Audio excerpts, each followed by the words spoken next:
Hey, Mary. Hey, Eva, I wanted to share with you, I'm pruning the grass here. Oh, okay. Do you think Seattle will pay me for that? Yeah, maybe. Should I send them a bill? I think you should. Yeah, so what I noticed is that we have a little dead leaf here, and not everybody knows this about their plants, but when you have some dead parts, you need to prune away the dead parts. So, like with your brother's plants, I pruned away the dead leaves. I hope he doesn't mind. No, I'm sure he doesn't. Yeah. He probably wants me to do more of that. So we appreciate it. Yeah. So Seattle doesn't mind if I prune their Well, you're actually in the city of Tukwila. Tukwila. What's that? Well, I don't know what it means, but that's where you are. Is it indigenous American? Yeah, probably First Peoples language. Absolutely. There's a lot of First Peoples around here. It's beautiful up here. Yeah. I love all these trees. Yeah. You can almost see the air and how clear and clean it is.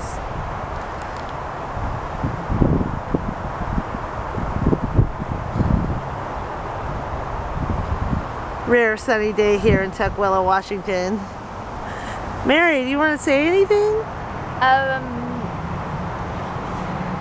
Every word that is coming out of the human's mouth should be very carefully moderated and modulated. And I recently had this realization about a day or two ago that anything I could say could be potentially offensive to anyone. Wow, yeah. Yeah. That's true. So it's pretty difficult when you don't know what words mean to other people and what ideas mean. So I kind of made a resolution to be a little more quiet, like just hesitant and careful with my words. Huh. Cool. So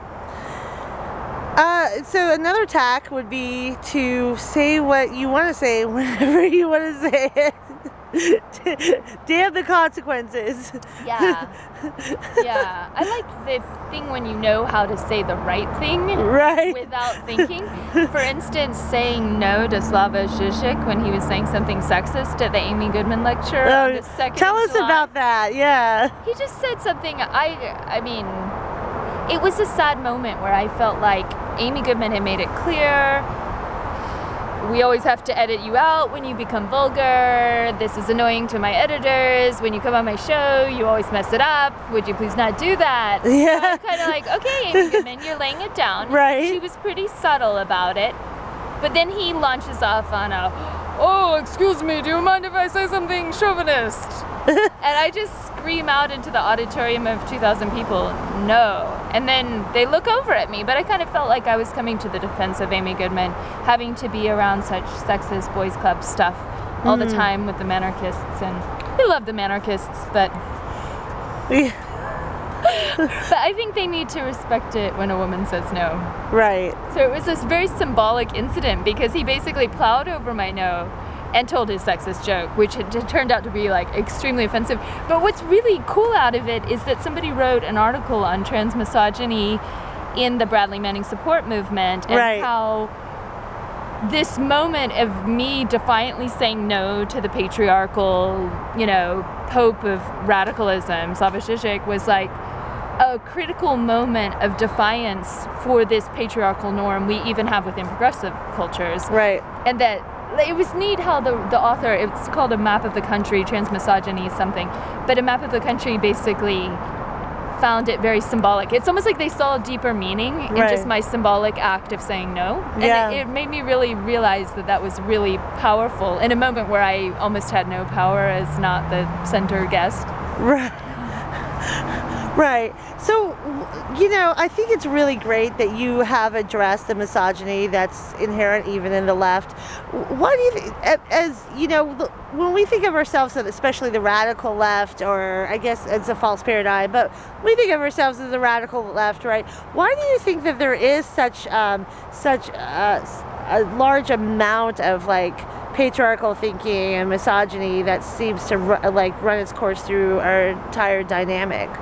I think we need more options where sometimes people feel like they have two extremes of we have one social dynamic which is only progressive, or we have only feminism and that only appeals to certain people. And I think when something that calls itself feminism leaves out transgendered people, they basically become almost like an anti-queer hate group that has a feminist banner. And there's so many mixed associations with these polarizations that I think we need more options. Like, one thing I've been thinking a lot about is androgyny empowerment movements, and how certain people maybe don't fall into pure masculine or pure feminine, and those people have voices that need to be heard, and they have unique ways of perceiving the world, or also unique ways of perceiving discrimination or hostility based on a cultural ambivalence about who are you and you don't fit into a certain paradigm. But I think also women, or very, like, as we stereotype gender, people who seem on the feminine spectrum will sometimes have a lot of internalized misogyny that they have not diagnosed, where they think their violence to other women is constructive and normalizing, and that women need to be cut down to a certain role and a certain paradigm, and that women themselves can be the biggest enforcers of different kinds of violence or honor violence within progressive cultures, where I think what I found with, say, Occupy is that the concept of the honor of the Occupy family was higher than violence to women, and that women were encouraged to be silenced when they had complaints of inequality or lack of justice. It was very disturbing to see that paradigm repeating itself. Yeah, absolutely, Mary. Thank you for sharing all of that. I think that's very true. I have one more question for you, and I have been struggling with this myself. So, not all radical feminists, but there is a radical feminist theory that the DGR and a couple of other organizations profess, and basically they smash gender all to pieces. They say the whole idea of gender is patriarchal, and then there's the female sex and the male sex.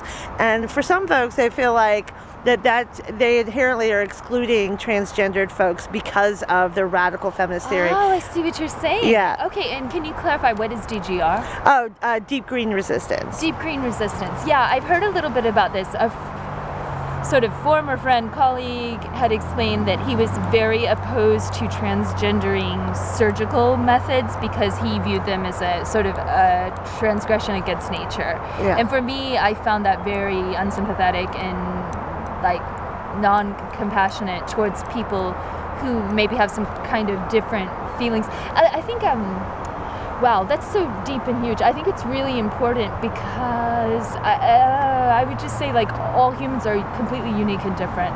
And also, I think some people are really into authoritarian thought system control, where if they have deep green resistance or they have radical whatever, they kind of use that as a doxical reality in an authoritarian method. And I think we have to remember that we're always unique individuals, and that we all have unique expressions and impacts. We may have hormonal differences or birth differences or environmental differences or cultural differences that kind of modulate all of the gender expression.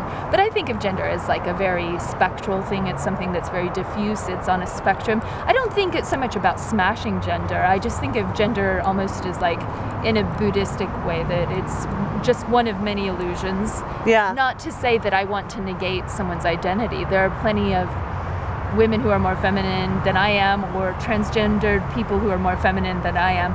And I just hope they accept me for who I am, as kind of androgynous and sometimes masculine and sometimes feminine. Right on.